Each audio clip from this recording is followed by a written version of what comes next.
इस वीडियो में हम इनकम टैक्स पार्ट 1 में लंबी अवधि और छोटी अवधि के लिए भारतीय स्टॉक मार्केट पर आयकर के बारे में चर्चा करेंगे।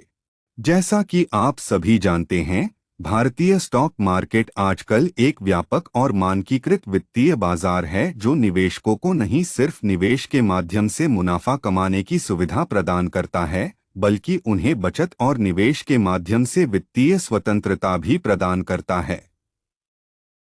यदि हम फाइनेंशियल मार्केट में निवेश करने की सोच रहे हैं, तो हमें इसके संबंध में कुछ महत्वपूर्ण जानकारी होनी चाहिए, जिसमें भारतीय स्टॉक मार्केट पर लागू होने वाले आयकर का महत्वपूर्ण स्थान है। सबसे पहले हम छोटी अवधि की बात करेंगे। छोटी अवधि में किए गए निवेशों पर आयकर आपके मार्जिन वित्त को प्रभावित करता है। अपनी छोटी अवधि के निवेशों पर जब आपको आयकर चुकता करना होता है, तो इसका ध्यान रखें कि आपको इसका मुनाफा और नुकसान को देखकर निर्णय लेना चाहिए। बात करते हैं लंबी अवधि की। जब हम लंबी अवधि के निवेश पर आयकर की बात करते हैं, तो इसका ध्यान रखना आवश्यक है कि लंबी अवधि के निवेश में आपको आयकर की चिंता करने की आवश्यकता नहीं होती है। भारतीय स्टॉक मार्केट में निवेश करते समय निवेशकों को लंबी अवधि की सोचनी चाहिए और स्टॉक मार्केट की मान्यताओं का पालन करते हुए निवेश करना चाहिए। आपको जानकारी होनी चाहिए कि भारतीय स्टॉक मार्केट पर निवेश करते समय कैपिटल गेन और कैपिटल लॉस की चर्चा करते समय आयकर का महत्वपूर्ण दस्तावेज होता है। यदि आप निवेश करके कैपिटल गेन कमाते हैं, तो आपको इस पर आयकर चुकता करना होगा। इसके विपरीत यदि आप कैपिटल लॉस को उठाते हैं, तो आपको अपने निवेश से हुए कैपिटल लॉस को आयकर चुकता नहीं करना होगा।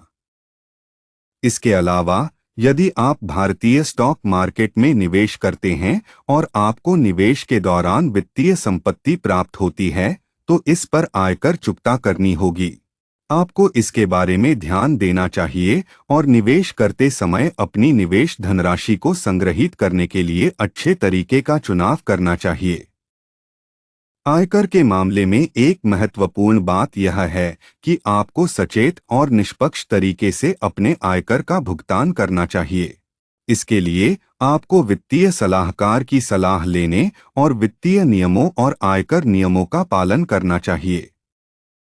ध्यान देने योग्य बिंदु में आयकर संबंधित नियमों को जानने के लिए आपको आयकर विभाग की वेबसाइट या वित्तीय सलाहकार से संपर्क करना चाहिए। यहां आपको विशेषज्ञता और मार्गदर्शन प्राप्त होगा जो आपको आयकर चुकता करने में मदद करेंगे और आपकी वित्तीय सुरक्षा सुनिश्चित करेंगे। साथ ही आपको ध्यान देना चाहिए कि आयकर के नियम और शर्तों में संशोधन हो सकता है, इसलिए आपको समय समय पर अपडेट होने की जरूरत होती है। मेरा मानना है कि भारतीय स्टॉक मार्केट पर निवेश करते समय आयकर के मामले में ज्ञान और जागरूकता होना आवश्यक है। आपको अपनी निवेश स्ट्रैटेजी के साथ संवेदनशील रहना चाहिए और आपको सलाहकार के साथ निवेश के पहले आयकर के बारे में चर्चा करना चाहिए। आयकर के विषय पर विस्तृत जानकारी और अधिक मार्गदर्शन के लिए मैं आपको वित्तीय सलाहकार और वित्तीय नियमों के विशेषज्ञों के पास जाने की सलाह दूंगा। यह आपको आयकर के नियमों के संबंध में स्पष्टता प्राप्त करने और सुरक्षित निवेश करने में मदद करेगा। साथ ही निवेश करते समय सतर्क रहें और पहले से ही आयकर के नियमों को ध्यान में रखें। अपने निवेश से होने वाले आयकर को समय पर चुकता करना हमारी सामाजिक दायित्व है और इससे हम भारतीय अर्थव्यवस्था की विकास में सहायता कर सकते हैं। इसके साथ समाप्त होने के बाद आपको धन्यवाद कहना चाहूँगा। आशा करता हूँ कि आपको यह वीडियो पसंद आएगी और यह आपके भारतीय स्टॉक मार्केट पर निवेश के बारे में समझ में मदद करेगी। धन्यवाद। जय हिंद।